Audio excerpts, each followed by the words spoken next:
मेरे प्रिय दर्शकों नमस्कार। प्रिय दर्शकों, ऋषि ज्योतिष में मैं आपका स्वागत करता हूं और आपको बहुत धन्यवाद देता हूं कि आप मेरे वीडियो बड़ी उत्साह से देख रहे हैं। आशा करता हूं आगे भी देखते रहेंगे।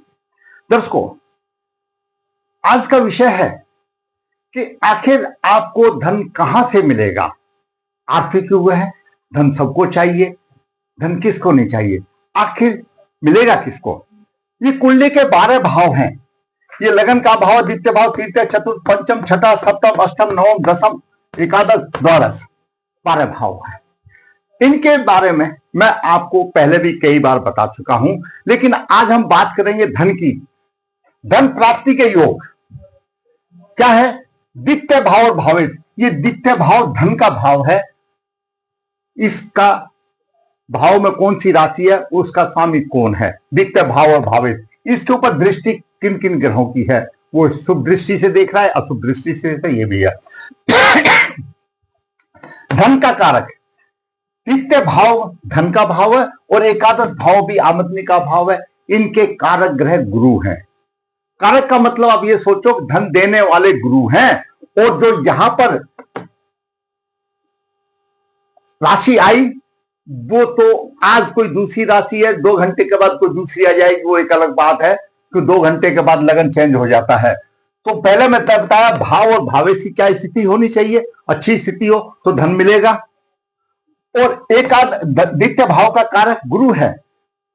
अगर भावेश और भाव की स्थिति अच्छी नहीं है, गुरु की भी अच्छी स्थिति है, तो भी धन दे देगा। अगला पॉइंट आता है उपचय भाव। उपचय भाव कौन से हैं? उपचय भाव तृतीय भाव, छठा भाव, दसम भाव और एकादश भाव, ये 4 भाव उपचय भाव हैं। इनमें अगर शुभ ग्रह हो, पराशर जी ने कौन से शुभ ग्रह माने गए हैं? बुध, शुक्र और गुरु को शुभ ग्रह माना गया है। अगर आपके उपचय भाव में, तीसरे भाव में, छठे भाव में, दसम भाव में, एकादश भाव में शुभ ग्रह है तो आप धनी बनेंगे। चाहे धनेश की स्थिति कैसी भी हो, फिर भी उपचय भाव में आपको शुभ ग्रह है तो आप धनी बनेंगे। अगर तीनों ग्रह आते हैं तो उसी आधार पर, एक ग्रह आता है तो उसी के आधार पर 2 आते, उसी 3 आते तो उच्च कोटि के धनी बनेंगे उपचय भाव में। उसके बाद आता है अर्थ त्रिकोण। दर्शकों, ये 12 भाव हैं। ये 12 भावों को सबसे पहला ज्योतिष का एक चैप्टर है लगन, पंचम और नवम, ये धर्म त्रिकोण है। ये धर्म से जुड़े हुए हैं। 4 पुरुषार्थ जो हमारे हैं, धर्म, अर्थ, द्वितीय, छठा और दसम भाव, ये त्रिकोण अर्थ से संबंधित है, धन से संबंधित है। तृतीय, सप्तम, एकादश, ये हमारे काम त्रिकोण है। आप कैसा काम करोगे, नीतिपूर्ण काम करना चाहिए, धर्म का आचरण ठीक करना चाहिए, अर्थ का भी ठीक से करना चाहिए। और चतुर्थ, अष्टम और द्वादश, ये हमारे मोक्ष त्रिकोण हैं। तो आज बात करते हैं हम अर्थ त्रिकोण की, धन से संबंधित है। अर्थ त्रिकोण में द्वितीय भाव, छठा भाव और दसम भाव आता है। दर्शकों, कुंडली में हर एक भाव से 5वां भाव उसकी उन्नति करता है। कैसे? जैसे ये प्रथम भाव है, मान लिया आपका है या मेरा है, और ये मेरे संतान का भाव आ जाता है, तो संतान मतलब वंश की वृद्धि करता है। इसी तरह से ये अर्थकोण का पहला पद है और इसका दूसरा पद छठा पद है और तीसरा पद दसम भाव है अर्थ त्रिकोण का। इनमें अगर ग्रह अच्छी स्थिति में होते हैं तो धनवान बनता है। और अर्थ त्रिकोण के कई मतलब है, मैं आपको यही से मैं बता दूं। अर्थ त्रिकोण द्वितीय भाव परिवार के लिए धन की स्थिति अच्छी पैदा करता है। छठा भाव सेवा का भाव है और दसम भाव कार्य का भाव है, अपने आप को कार्य का समर्पित करता है। दूसरा भाव बलवान हो और इसमें शुक्र जैसे शुभ ग्रह हो तो धन और परिवार से जोड़ता है। बुध हो तो परिवार को वाणी से जोड़ता है। जो ग्रह उसमें है, चाहे कोई भी हो, अपने कारत्व से परिवार को जोड़ता है। छठा भाव सेवा का भाव है, जैसा मैंने आपको बताया, तो व्यवसाय से जोड़ता है। और दसम भाव कर्म भाव है, वो हमको प्रतिष्ठा से जोड़ता है। ये तीनों का मैंने आपको शॉर्ट में मतलब बता दिया ताकि वीडियो लंबा ना हो। तीनों भाव, द्वितीय भाव, छठा भाव, दसम भाव अर्थ त्रिकोण है। धन से संबंधित है। इनमें आपके ज्यादा से ज्यादा ग्रह होंगे तो आपकी धन की स्थिति अच्छी होगी। यह भी एक धन का योग है। आगे बात चलते हैं। धन के लिए लग्न और लग्नेश का बलवान होना चाहिए, द्वितीय भाव अच्छी स्थिति में होना चाहिए, भाग्य भाव भी साथ देना चाहिए और कर्म भाव भी साथ हो और आमदनी का भाव भी साथ हो तो धन की स्थिति अच्छी होगी। इसके अलावा एक और भी पॉइंट है, वो मैं बता दूं। कौन सा पॉइंट है? नक्षत्र के 4 चरण होते हैं। आपने कोई भी नक्षत्र देखा है, उसके नक्षत्र के 4 चरण होते हैं। उसका पहला और दूसरा चरण, पहला चरण अग्नि तत्व का है, पहला चरण अग्नि तत्व का है, दूसरा पृथ्वी तत्व का है।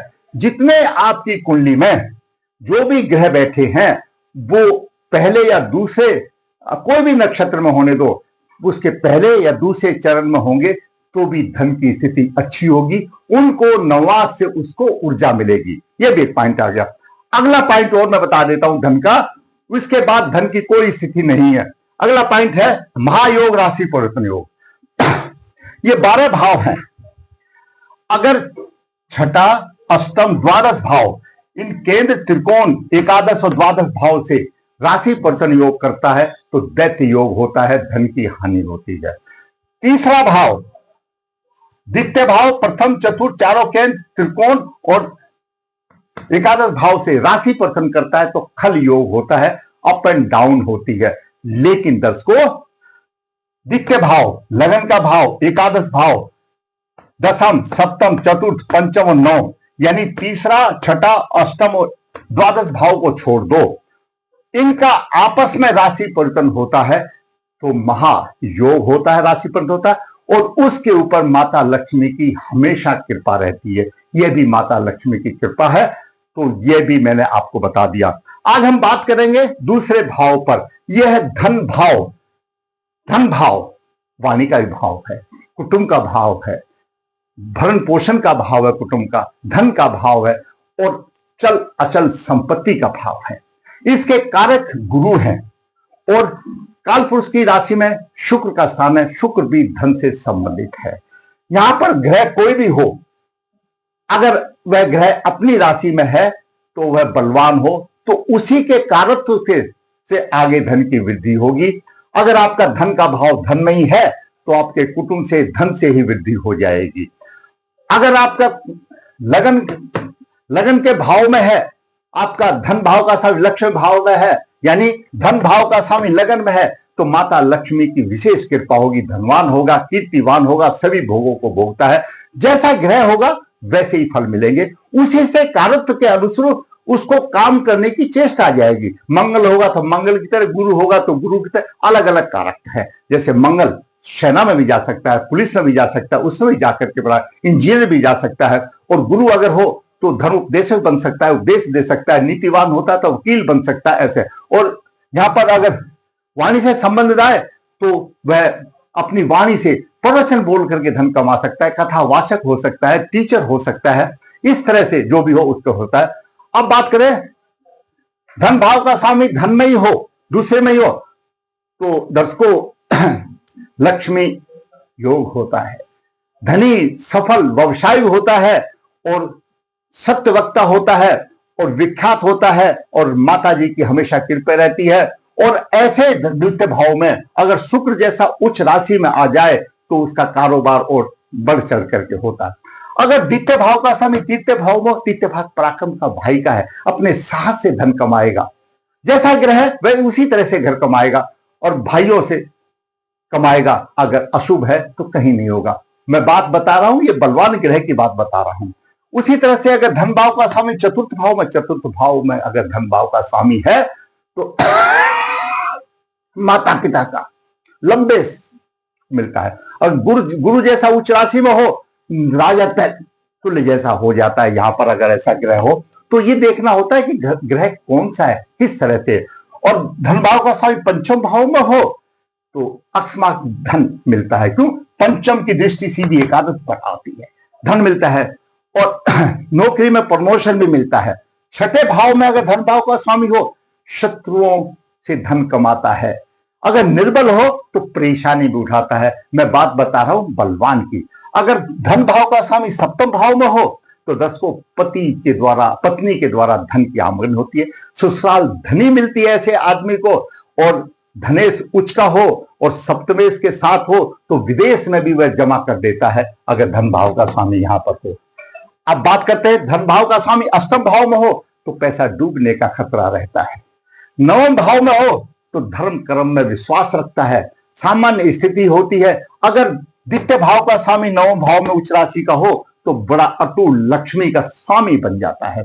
अगर द्वितीय भाव का स्वामी दसम भाव में हो तो कर्म का भाव है, दसम भाव कर्म का भाव है, अपना कर्म करके, और दसम भाव स्वयं सरकार है, राज सरकार का है, राज से धन पैसा कमाने वाला, मतलब उच्च कोटि की नौकरी करके।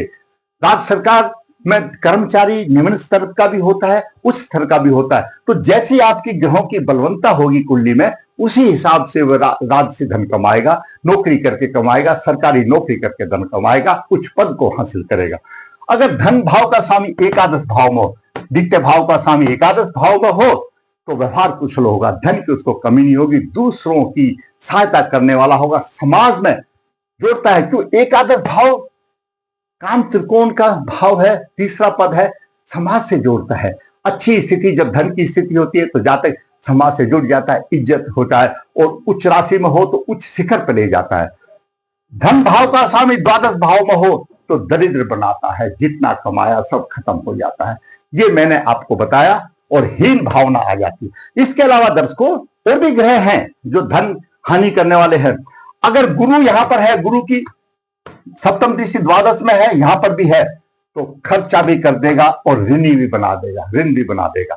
अष्टम भाव में शनि वक्री है तो बिल्कुल सारा धन खत्म कर देगा। द्वादश भाव में अगर शनि वक्री है तो दूसरे अन्न पर पलने वाला बना देता है, धन की हानि हो जाती है। ये सारे योग धन के संबंधित हैं। अकेला धन भाव का स्वामी अगर 12 भावों में, उससे बात नहीं बनती। धन भाव में कौन ग्रह है, कौन उसको देख रहा है, कौन उसका कारत्व है। 12 भावों में जहां जैसे उसका कारत्व होगा उसी के अनुरूप वो काम करने से अच्छा रहेगा। माता लक्ष्मी उसके रहती है। जैसे मैंने बताया, लगन में होगा तो समझो माता लक्ष्मी हमेशा उसके साथ है। द्वितीय भाव में हो, माता लक्ष्मी हमेशा साथ है।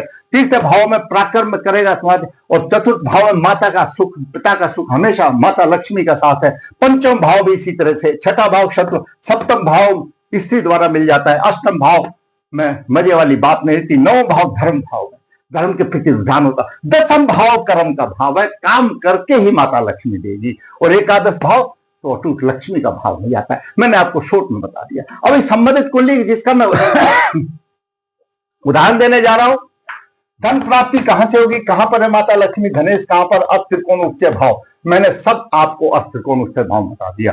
जातक का जन्म 22 अप्रैल 1991 शुक्ल पक्ष 9 श्लेषाचरण एक सोमवार को हुआ। कर्क लगन 17 डिग्री है, चंद्रमा अपनी राशि में है और गुरु उच्च राशि में है। यहां पर गज केसरी योग बन रहा है। सप्तम भाव में शनि अपनी राशि में है, यह भी एक अच्छा योग बन रहा है। बात करते हैं धन भाव की। ये धन भाव है, धन भाव का स्वामी दसम भाव में उच्च का चला गया सूर्य, और सूर्य स्वयं सरकार है, उच्च पद हासिल करने वाला है और कर लिया है। और सूर्य के एक तरफ शुक्र है, एक बुध है, उभयश्री योग है। यानी अगर अकेला सूर्य यहां पर हो तो मान लिया भाई राजपक्ष उसको धन मिलेगा। राजपक्ष में सरकारी नौकरी में निम्न बल भी होता, उच्च न बल, कोई भी ग्रह हो, मान लो आप जाए, लेकिन उसको चांद चांद लगाने वाले शुक्र और बुध आ गए जो उभयश्री योग बन गया। उसको चांद चांद लगाने वाला गज केसरी योग हो गया। ये प्रतिष्ठा बनाते हैं, ये निम्न स्तर की नहीं देते, उच्च स्तर पर ले जाने वाले होते हैं, और धन की उसकी अच्छी आगमन में होती है और सरकारी नौकरी मिलता है। यह है धन का भाव जो मैंने आपको बता दिया। और इस तरह से धन आपको इन्हीं रास्तों से मिलेगा जो सारा योग मैंने बता दिया। इसमें महायोग राशि परिवर्तन कोई है नहीं। लगन लग्नेश द्वितीय भाव, भाग्य भाव, कर्म भाव, आमदनी का भाव। लगन लग्नेश बड़ा बलवान है, द्वितीय भाव का स्वामी सूर्य बलवान है, और भाग्य भाव में गुरु अपने भाव को देख रहा है, पंचम भाव भी बलवान है, और कर्म भाव बलवान है, और आमदनी के भाव में शुक्र अपने बैठा है। तो धन के वल्ले वल्ले हो गई। अकेला धन का स्वामी अगर 12 भाव में होगा, क्या होगा, उससे काम नहीं चलेगा। है वो ठीक है, वो मैंने आपको बता दिया, लेकिन उसके साथ में और भी होना चाहिए। तो और पाप ग्रह भी होते हैं, वो पैर पकड़ के खींच लेते हैं, कितना करेंगे। अगर ये इस तरह के योग कुंडली में हो जाते हैं, एकादश भाव का शुक्र अपनी जगह पर हो गया, धन भाव का स्वामी उच्च राशि हो गया, कर्म से कमाएगा, राज सप्ताह में कहेगा, उच्च पद पर आसीन है, और उभय श्री योग हो गया, गज केसरी योग हो गया, तो क्यों नहीं धन मिलेगा, क्यों नहीं सम्मान मिलेगा। इस तरह से धन क्या, जितने भी धन के रास्ते थे मैंने आज सभी आपको बता दिए। इसके अलावा 12 भाव में धन के रास्ते आने वाला कोई भी नहीं है। मैंने केंद्र त्रिकोण का संबंध भी बता दिया, आपस में राशि पट्टन भी बता दिया। अगर 9 भाव का साथ दशम में हो, ये भी हो, ये भी केंद्र त्रिकोण का संबंध भी धन बताता है। तो विष्णु और माता जी का लक्ष्मी का संबंध होता है, इसके अलावा और कोई नहीं है। आप अपनी कुंडली देख लीजिए, आप कहां पर हैं, किस तरह से हैं। आपको अगर मेरा वीडियो अच्छा लगा है तो भाई मैं कहूंगा वीडियो को लाइक करें, शेयर करें, और जिसने मेरा चैनल सब्सक्राइब किया सब्सक्राइब करें, ताकि आने वाले भी अपडेट आपको तुरंत मिल सके। धन्यवाद।